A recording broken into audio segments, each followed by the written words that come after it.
Beautiful. My name's Dr. Ninu Quirk. I've practiced medicine on the Big Island in the past 10 years. Before that, about 10 years on Maui. I'm concerned about some things that everyone's concerned about. You can't just have development without following zoning laws.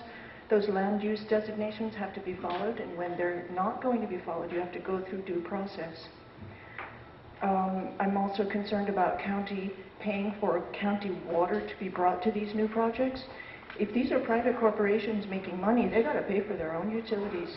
Same with the neighbors paying for reconnection to line. No, no, no. The people making the money on the project, they pay for all the utilities. That needs to change in the rules. I'm concerned also that public lands, there's some kind of crazy thought that if you develop them, that's the best use. Public lands, some of them need to be wild. We have creatures out there, endangered species. We have tourists who come here just for the natural beauty. We can't just develop everything because we think that's going to make us money. Are we crazy? And also, we're going to be lowering property values. A lot of people who bought property near publicly owned lands thought they were buying properties near open spaces. This can be violated, and those open spaces can be turned into industrial zones, and then people's properties are not only worth much less, they become toxic, and the people living there get sick. So obviously this is not democracy when they take away our right to have public input, when they take away the county government's input into the projects, the selection of the projects, the use of the land. It's not a Pono way to develop our land. It's true, we need energy. Hawaii does need energy independence. To me, energy independence does not mean some big corporation comes in here, rips up the land, puts in what makes money for them, and then charges me lots and lots of money to buy the energy back. That's not energy independence for Hawaii. And if this is going to happen no matter what, then I want the Big Island to get some services out of this. If we're going to become the energy production center for Maui and Oahu, I want us to have better schools. I want a hospital in Puna. I want senior citizen housing that senior citizens can afford. I want drug rehab centers all over this island because God knows we need that. So the idea that these people can just walk in and do anything they want and walk away with the money and leave us with the medical problems, this is not good. This is not right. It's happening on the mainland too.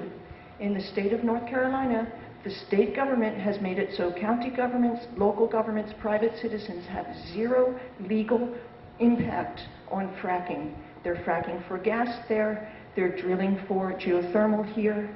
I'm not against geothermal in and of itself, but I don't want it near neighborhoods. I don't want it where people are living. The hydrogen sulfide does cause brain damage. This is a very serious poison. The fellow who said it's like cyanide is correct. It does the exact same thing to your body that cyanide does. So I really feel that we need to create some plan for Hawaii to have energy independence and create some kind of logical plan to develop some of our land to get us energy independence, a nice, clean, renewable energy that belongs to the people of Hawaii. Those lands belong to the people of Hawaii. The state cannot take away our right to that land. Just recently on Maui, the water board made a decision to give away all the water yet again. This has been going on for more than 100 years to two corporations. And the streams are running dry on Maui like they have for years. It was when I lived there more than a decade ago. And a judge just found that water board guilty of breaching the public trust and dropping their responsibility to the people of Maui. If this is going forward, I really think we need to mount a legal challenge to stop it. Aloha.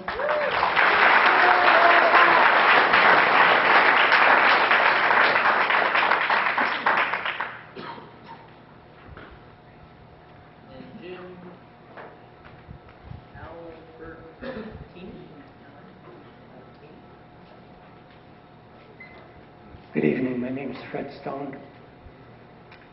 I don't know if you misspoke when you got up, but you said you were the head of the department. Your paper here defines department as Department of Land and Natural Resources. But wait, when I looked on your website to find out the zoning map for your public development corporation, it led me to the Department of Land and Natural Resources and showed me all the conservation subzones. So maybe you are the new head of the department.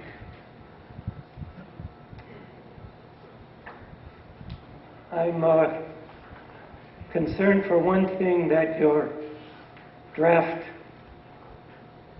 administrative rules don't include criteria for undertaking development, which means that any one of us here in this room should immediately go and stake out our land and plan a development for it.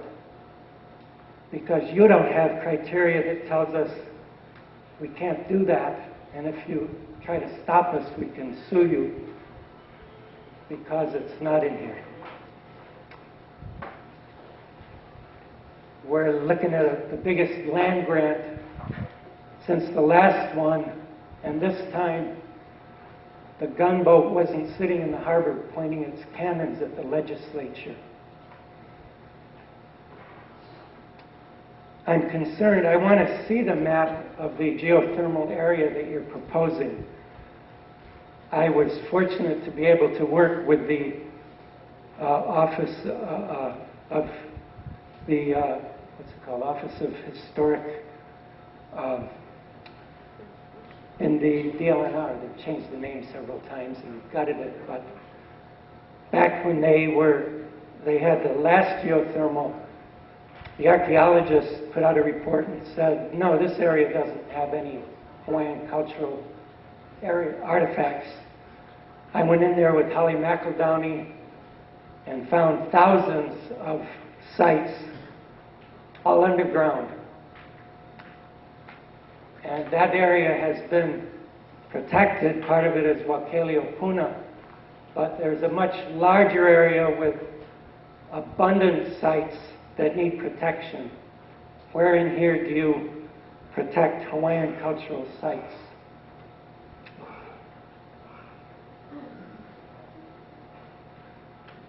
I want to see the maps. I don't want to see the DLNR map of all the subzones.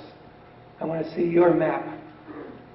And if you're not showing us the map, I suspect your motives. Thank you.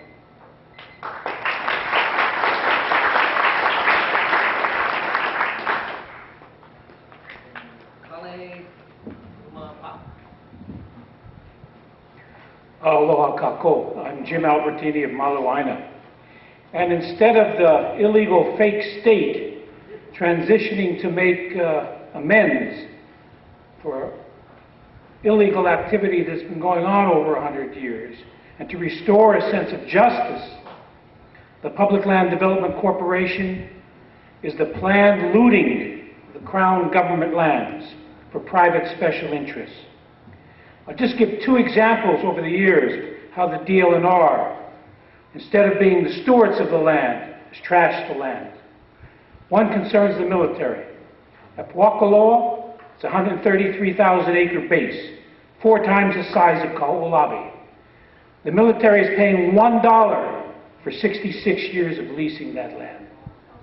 And they're trashing that land. They're creating a multi-billion-dollar mess up there of contamination with tens of millions of unexploded ordnance and radiation contamination.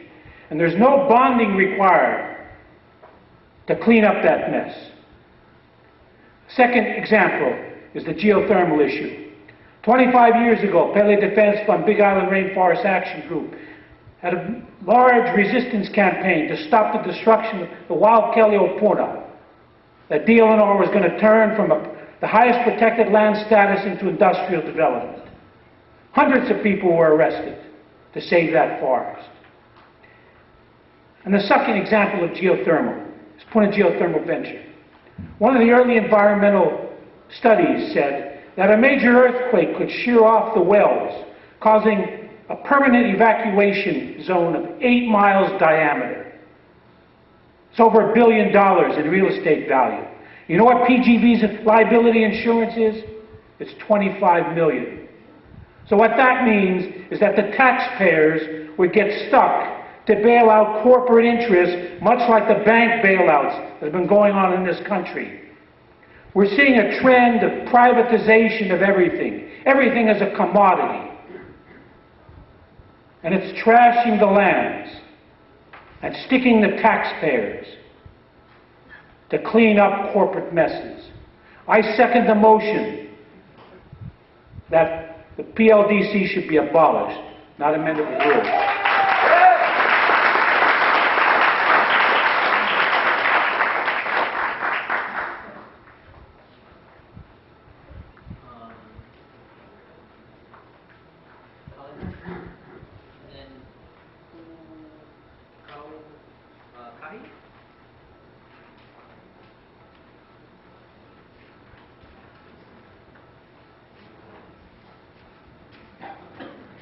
My name is Gumapac with the Kanaka Council, Moku, Keawe, and I'm a Molokai. I'm not going to be talking to you about cultural issues. I'm not going to be talking to you about traditional issues. But I am going to be talking to you about our legal issues. The legal issues is the legality of this entity that's here. Because it comes as a result of the executive agreements that came in 1893 that was set up by Queen Ninu Quirk and the President of the United States. These executive agreements exist today and is binding upon the United States to implement the Hawaiian Kingdom Constitution. The Hawaiian Kingdom Constitution exists today and is supposed to be enforced by the President of the United States. The President back then, President Cleveland, accepted the Liliu Kalani assignment as an executive agreement. And all successive presidents today, all the way up to Barack Obama, is the proxy queen of the Hawaiian Kingdom. As a result, Hawaii and the Hawaiian Kingdom sovereignty was never lost. Today, Hawaii is an occupied country. The laws of occupation applies, not U.S. laws, but Hawaiian Kingdom laws. And all of us here needs to understand what that means. Ceded lands should never ever be used because we need to understand whether or not annexation treaty was ever culminated. No, it was never done. The two attempts of the Treaty of Annexation failed. As a result, in 1898, the U.S. Congress passed a resolution that, as a resolution of necessity to take Hawaii. That was not a treaty of annexation. That's when they illegally took Hawaii. And from that point on, what happened was propaganda. They told the world that Hawaii was legally transferred over to the United States. And from that point on, today, when you ask the United States, show us the adoption papers. Where is the adoption papers? Pauole, no more. What that means, we as Hawaiians were kidnapped. That is illegal. So as a result of that, the state of Hawaii does not exist. As a result of that, this entity here does not exist. All of you need to understand that. So you need to go to Dr. Keawe's website, because just this past week at the UN accepted our protest on the prolonged occupation of the Hawaiian Kingdom. You cannot get to the UN General Assembly and be accepted without the UN recognizing you as a sovereign country. The UN General Assembly President accepted the protest. And so now it's upon the United States to now start to implement the laws of occupation. And this entity, when you continue to do that, it's a war crime. War crimes have now been alleged against judges throughout these islands because of the rules that they have implemented. That's what we filed at the UN. So be careful. The papers that I just gave to you are the executive agreements as well as documentation for your committee to go and read this stuff, because if you continue to do this, we will also start to charge you with war crimes.